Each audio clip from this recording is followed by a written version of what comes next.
Hey everybody, got to do a little bike maintenance today, so I figured I'd pull the camera out and talk to you guys while I was doing it.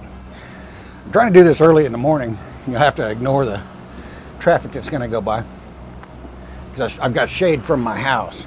So about noon, when the temperatures start hitting about 100 degrees, this is all going to be exposed in the sun, and I don't want to be laying out here in 100 degrees working on a bike. So we're going to get to it. I got to adjust the chain, and I need to do a clutch adjustment. So we're going to do those, but while I do it, I figured I'd talk to you guys about what's been going on and things like that, because there's been a lull in the activity as far as me making videos, and there's a reason for it. I won't say it's a good reason, but there is a reason.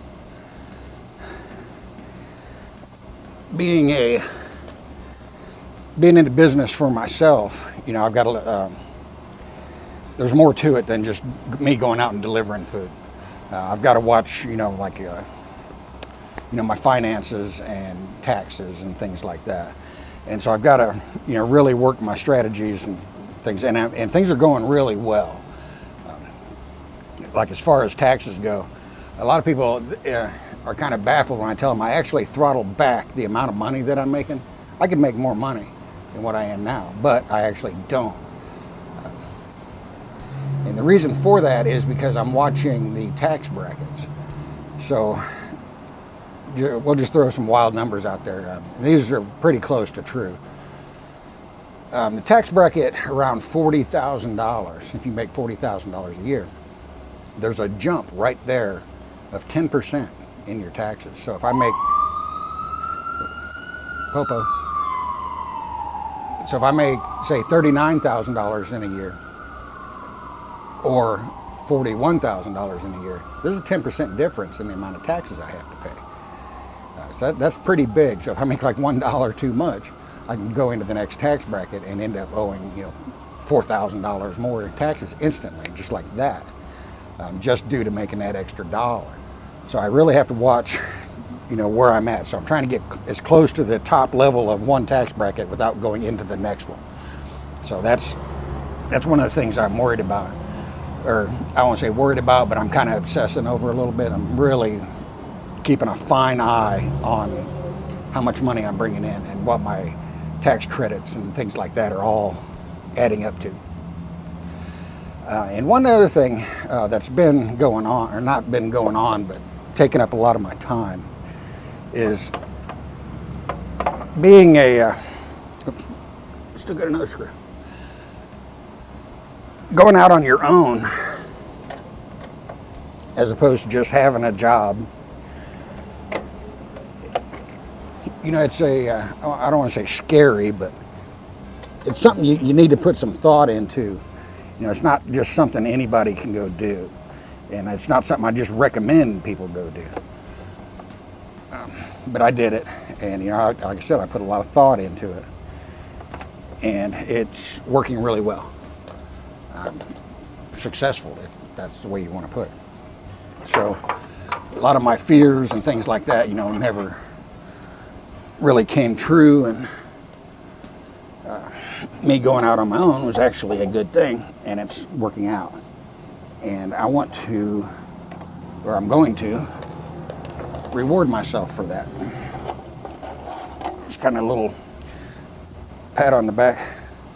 May have to do some cleaning here. So I'm gonna give myself a little pat on the back for that, and I'm gonna have to make an edit because I need to go get a rag to keep my hands clean. I'll be right back. All right, I have returned, and I've stolen my wife's roll of paper towels. Honey, don't be too upset. Where were we? Oh, I was talking about rewarding myself for kind of business success, getting out on my own, and making things happen. So a lot of you know that I'm a watch enthusiast. I got my God tier Casio G-Shock on today. Casio. Everyone needs a Casio in their life. Let's be honest. Everyone needs a Casio in their life. God tier. And I want to buy one more watch for my collection, which I've actually thinned down a little bit, and I want to thin my collection down a little more. And so I'm looking for something that's kind of ultimate tier of watches. I don't have a real dress watch. I do, but it's cheap crap. So I want to buy something that can span the range as far as I could wear it as a dress watch. I could wear it as just a casual watch. I could wear it as a sports watch. I could wear it, you know, camping, riding the motorcycles, everything. I want one watch that'll do all of that. Doesn't necessarily mean I'm gonna use it for doing all of that, but I want one that can. And so I've set out some like criteria for what I want the watch to do, or some features I want it to have and things like that. Yeah.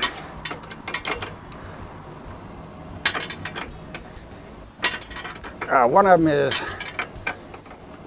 it's got to have some water resistance. So just a straight up like dress watch with no water resistance or something like that's kind of out of the question. I kind of like to draw the line around 100 meters of water resistance, so that way it can resist being like totally submerged in water. Because a lot of them are just kind of splash resistant. Things with like 30 to 50 meters of water resistance are really, you shouldn't even take a shower with one. Be careful washing your hands with it. And I gotta go get some more wrenches. Be back again.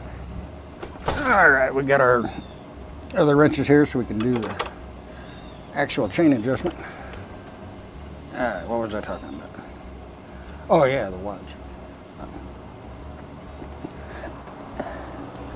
I want it to be a mechanical watch. So it's got to be either automatic or hand winding. Don't really have too much of a preference between the two.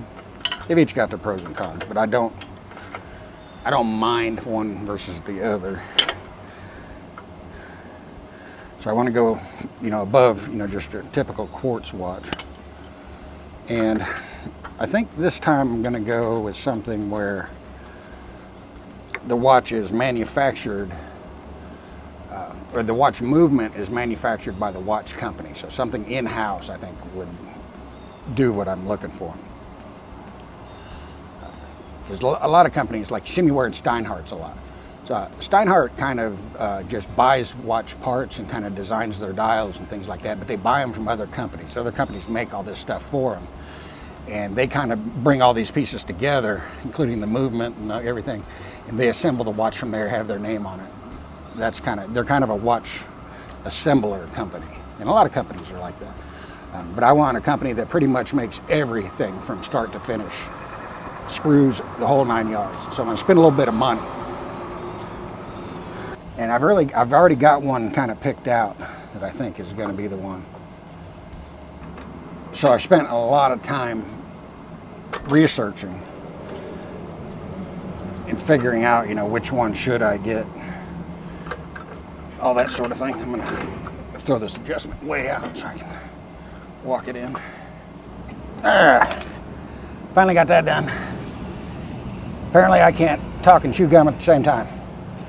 I had to stop filming and do what I needed to do. So let's move over to the other side. All right, so we need to make a clutch adjustment here.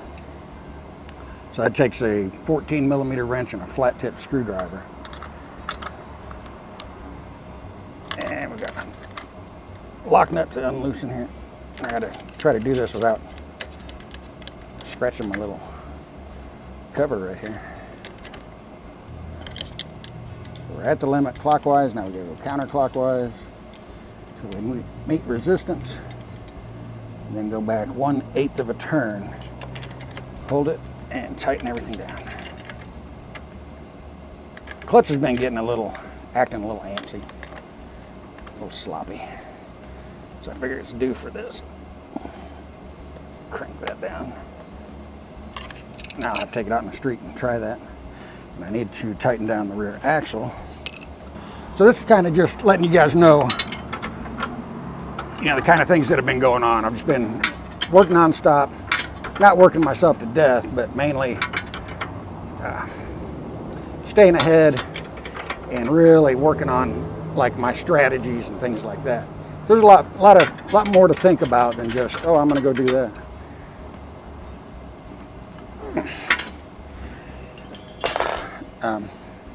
I do need to do a review on this coming up, because got over 8,000 miles on it now. Still on the stock rear tire, and it's about had it. We're going to do something a little different too. We're going to take the Himalayan camping, but we're going to do it a little bit different this time, something we haven't seen before. But I just kind of wanted to turn the camera on while I was doing some maintenance today. Just kind of let you guys know where I've been and what I've been doing. So yeah, the watch purchase is kind of a big deal to me. One, I'm a watch fan. But I want to, because to me, a lot of people don't wear watches anymore. Let's face it, everybody's got a cell phone in their pocket. But you know, in 10 years, what's that cell phone going to be worth, or are you even going to have that cell phone in 10 years? So with a watch, you know, it's something that's going to outlast me. So I'm going to pass it on to my kids. You know, it's several of these watches that I have. So it's something I can get some use out of, and then once I'm gone, somebody else can get some use out of it and kind of remember me by saying, hey, you know, my dad or grandfather gave me this watch. And it, you know, it'll never need updating, or don't have to worry about apps and things like that being compatible with it.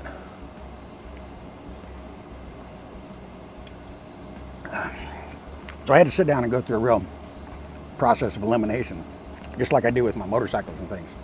Anytime I spend money on something, I'm going to think about it pretty hard. I don't make big purchases on a whim, because I work hard for my money. A lot of you guys do too. So spending, you know, a few $1,000s on a watch is something a lot of us don't get to do very often, and this will probably be the last time I do it. So I want to make sure I get it right. So we're looking at a mechanical, everything made in-house. It's got to look good. It's got to be waterproof. It's got to be able to transition from classy dress watch to outdoors watch.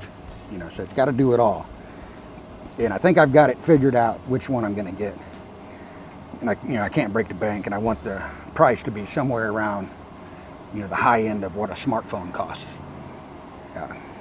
So it's a better investment than a smartphone. Let's put it that way, because a smartphone's not going to last, or even a smart watch isn't going to last, you know, that amount of time.